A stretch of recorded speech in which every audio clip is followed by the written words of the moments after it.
When I was looking through the illustrations, there are all these ink drawings, and they're all dark and sort of heavy with the ink in a really interesting way. And he's chosen just the worst specimens you can imagine. There's a little kid smoking a cigarette in one of them. There's the poem that you talked about with the father playing dead has an illustration at the end of the father's reaction to being injured. And so it was a really interesting play between the pictures and the text. So it's good to hear that is the word you're looking for. What's that? It's not injured, he's racked. Racked with pain. You remember that word from when you were a kid? Do people still use that? Yeah, I've heard the racked with pain. Yeah, that would describe the poor father in this. What we had talked earlier about some of the shock-headed Peter things, and I think you've got something that also relates to that. Some poems that you sort of follow in the footsteps of. Yeah, there are a lot of books in this kind of tradition of fake children's poems. One of the earliest one was by Hilaire Belloc. I can't remember exactly when these were written. I think early in the last century. And it's called Cautionary Tales for Children, and the subtitle is Designed for the Admonition of Children Between the Ages of 8 and 14 Years. And here's one of them. This is Henry King, who chewed bits of string and was early cut off in dreadful agonies. The chief defect of Henry King was chewing little bits of string. At last he swallowed some which tied itself in ugly knots inside. Physicians of the utmost fame were called at once, but when they came, they answered, as they took their fees, "There is no cure for this disease. Henry will very soon be dead."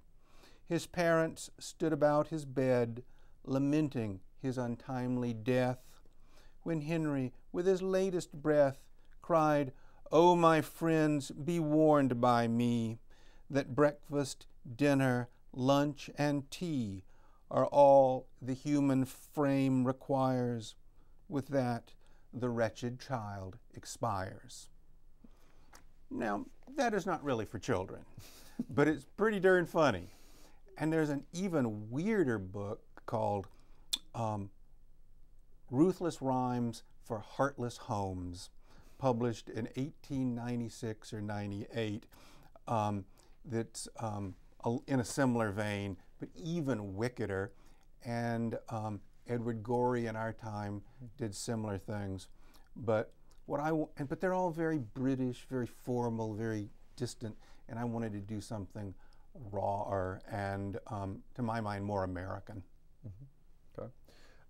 What about Charles Addams? Do you feel the presence of somebody like Charles Addams? Absolutely. When I was a kid, one of the things that I would do is I would go into the library and just take all the cartoon books off the shelves and just sit with them for hours. So I would do New Yorker cartoons 1930, New Yorker cartoons 1931, 32, and I would just go through all of them.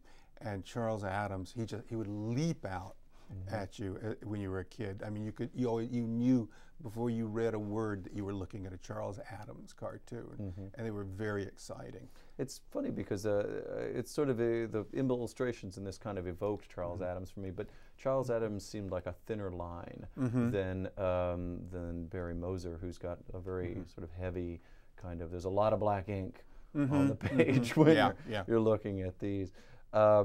Tell me about when you were writing this book. What were you writing? Well, I know it was written over a long time, but what are your writing habits or processes? How do you get into writing this versus, say, some of your other work, which I think is not intended to be funny?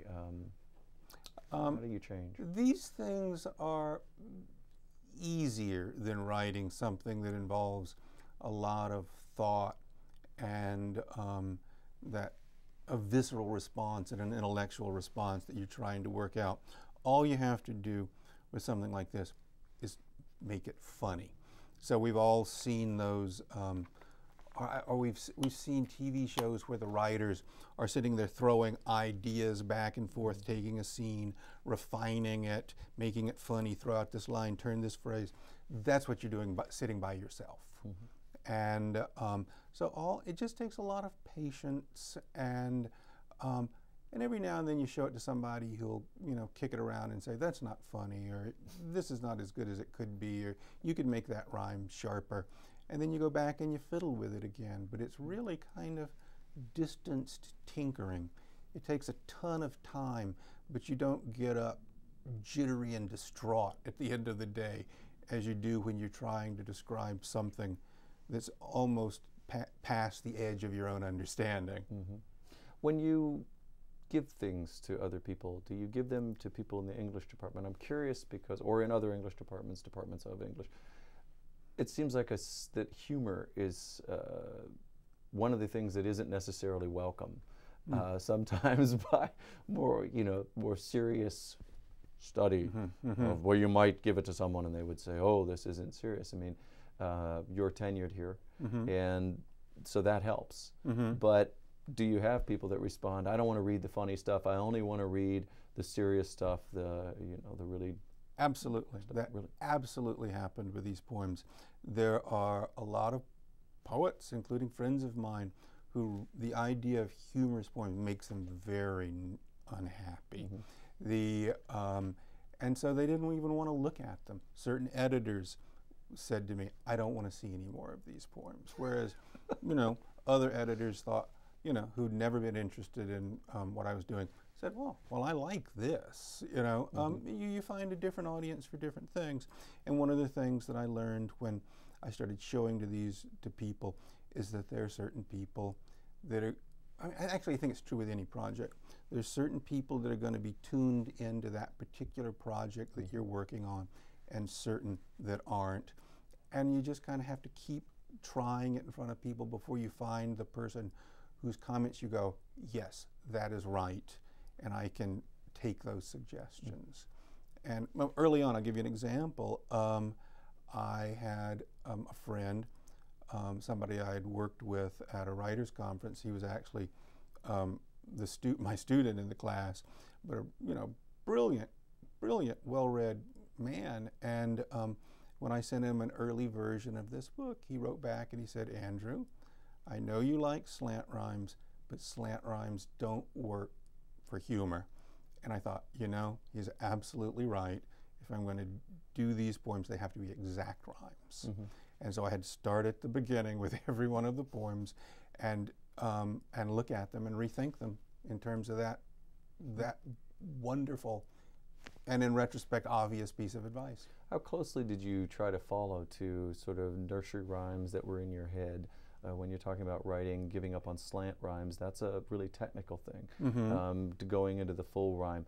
How often did you think, I like this because it reminds me of the scan of a nursery rhyme that you have in your head?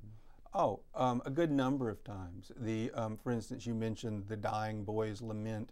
I was thinking about those cowboy songs that I'd sung when, do people still sing those in I don't know, you'll have to sing schools?